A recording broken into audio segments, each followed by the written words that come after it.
Hello! Today I am going to talk about an issue which I believe is overlooked and is not given enough significance in the modern world today. And I'm going to answer a lot of questions like why are coral reefs important? What can we do to save them? And why should we save them? All these answers and more right in a few seconds.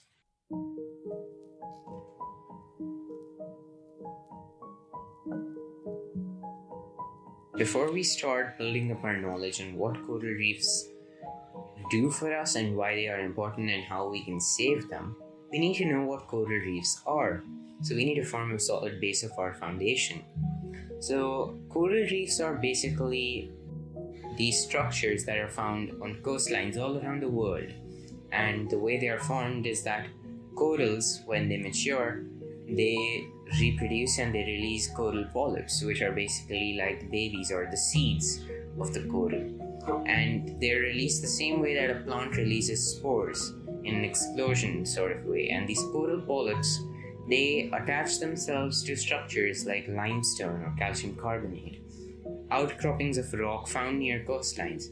And because they need to attach to something solid, they're not just found anywhere in the ocean. They're found only in coastlines. For example, let's take the Great Barrier Reef.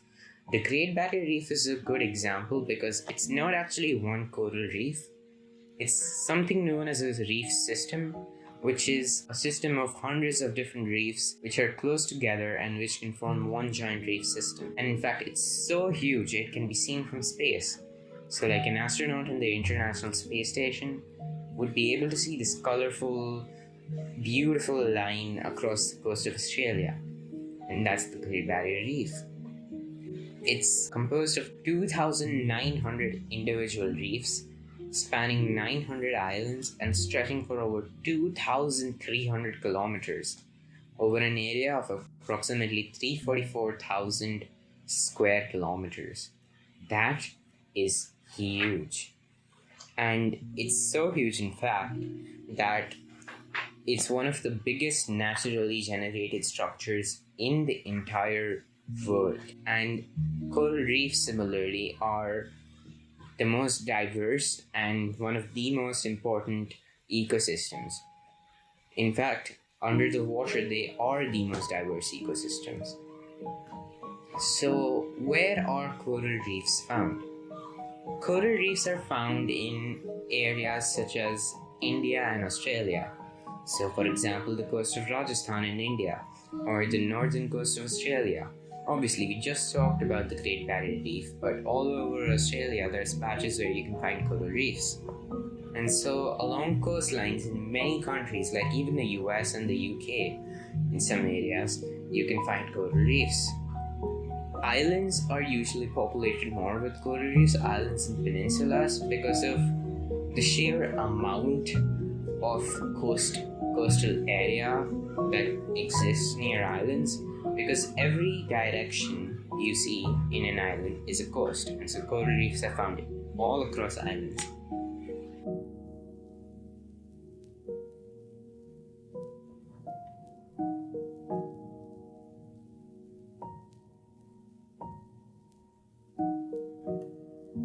So now we come to the reason why this video was made in the first place. And that's of course the problems that coral reefs are facing.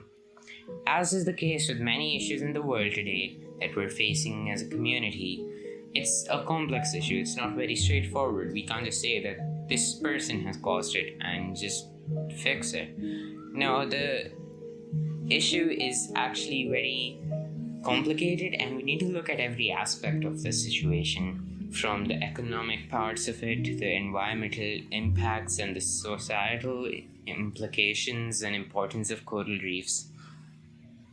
It's very important to know why they are being destroyed, and now these are the causes of coral reef destruction.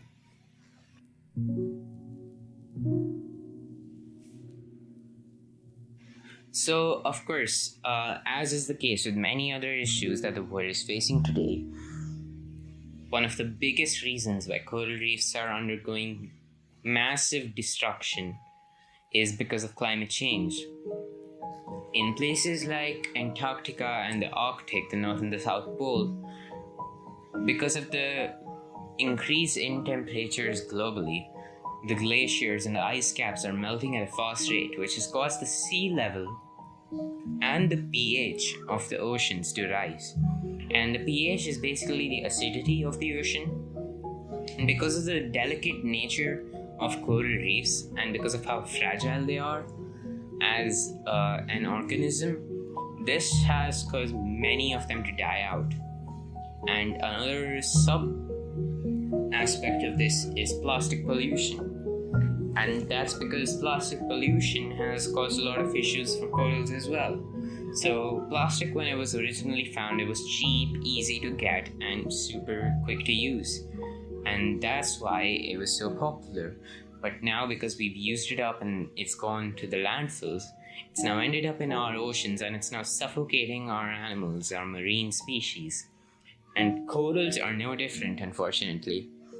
One of the biggest problems with plastic is if the ice caps melting wasn't enough, the plastic itself also contributes to the increase in acidity of the ocean. So on the screen here, there is a picture of a beautiful, lively, colorful coral. You'll see a lot of reds and oranges and blues and pinks and whatnot. And that's because corals are by nature very, very colorful, and there's actually reasons for that, because it attracts marine animals to make their habitat in corals, and coral reefs are habitat to hundreds of different species.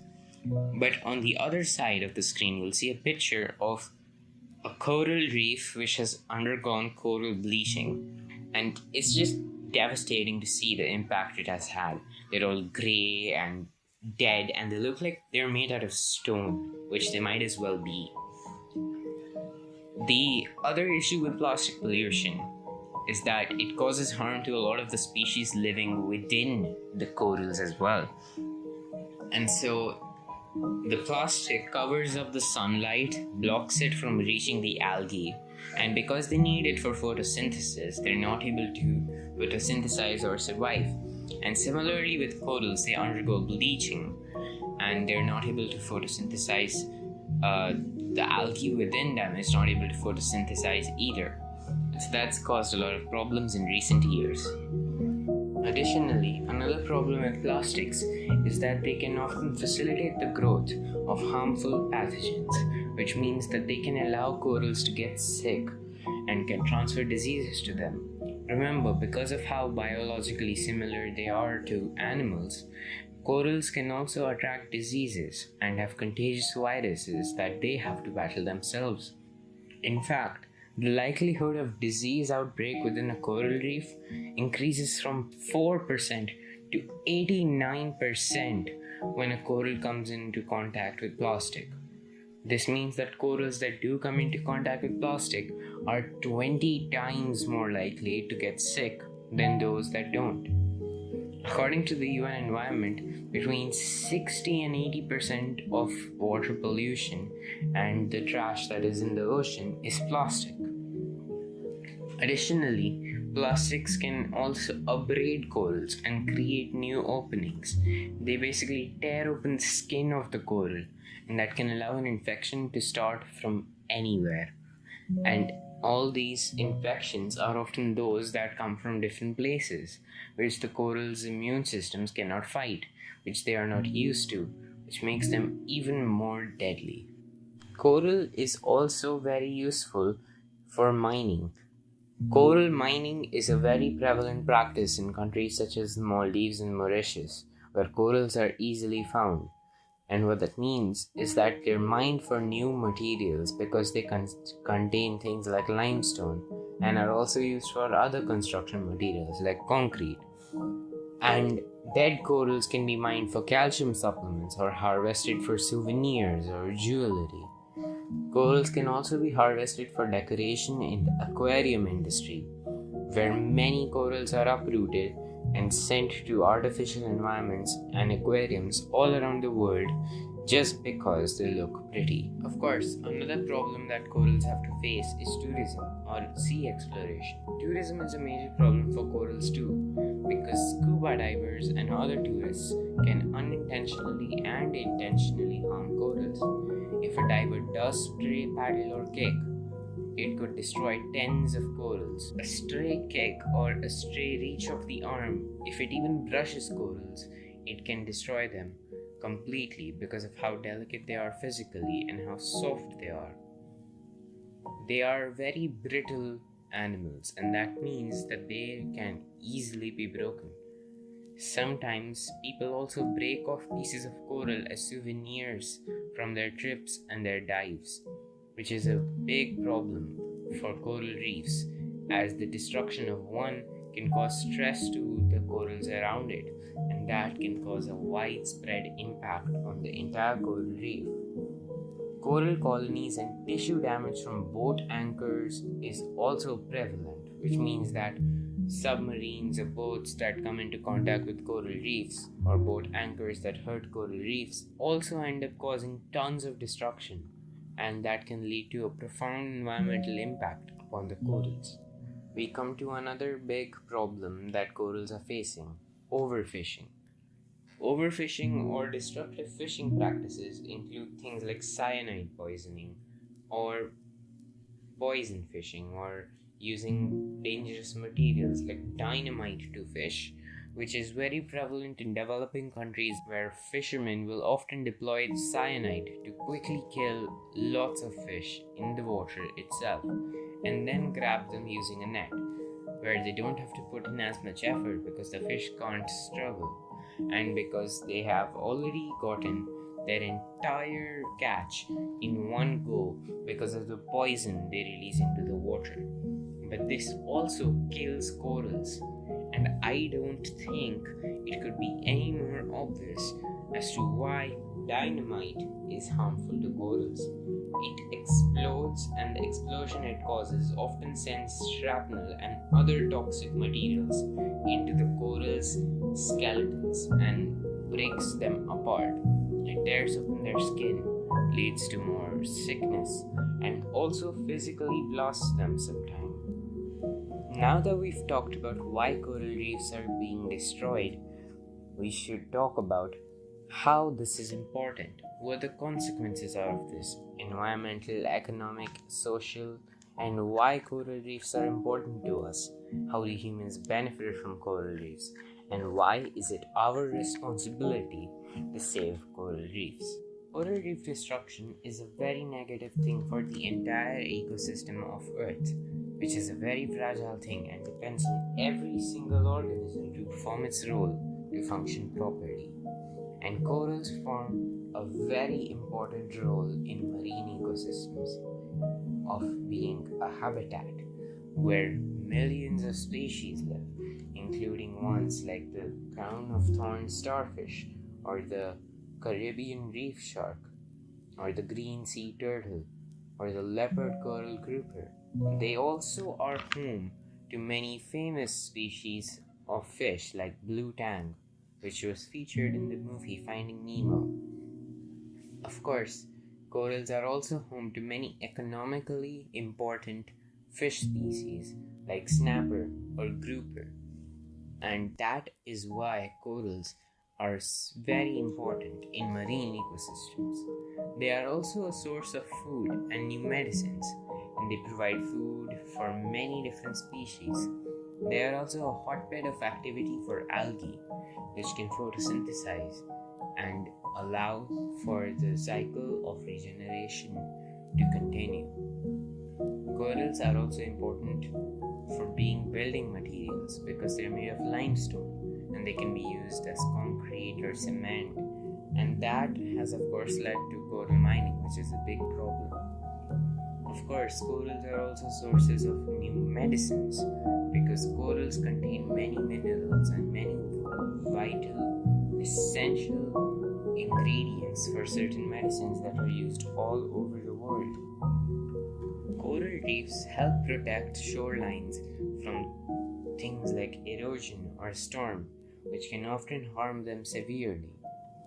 Corals require a very particular set of physical conditions to survive, between 23 to 29 degrees Celsius, 73 to 84 Fahrenheit, and at pH levels close to 6 or 7, usually neutral. In the northern part of UK, where erosion is prevalent, beaches are getting destroyed at an increasing rate, and the destruction of shorelines is accelerating at a rapid rate.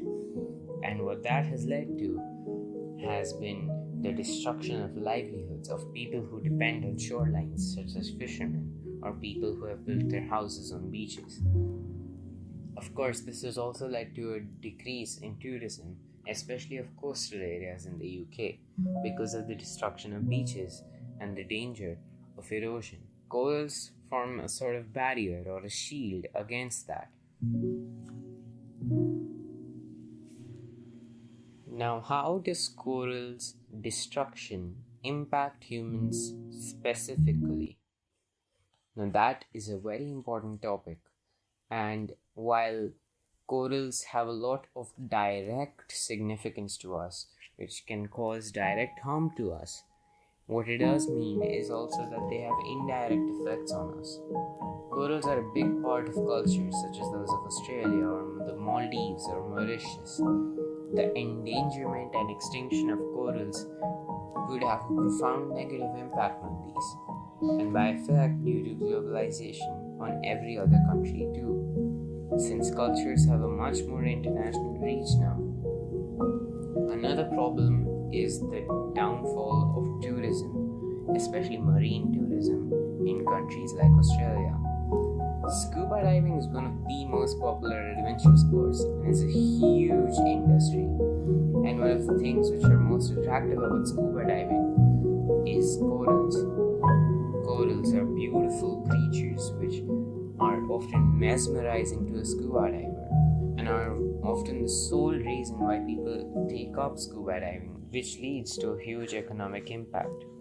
The loss of beaches would be much quicker without corals, leading to many historical and cultural changes.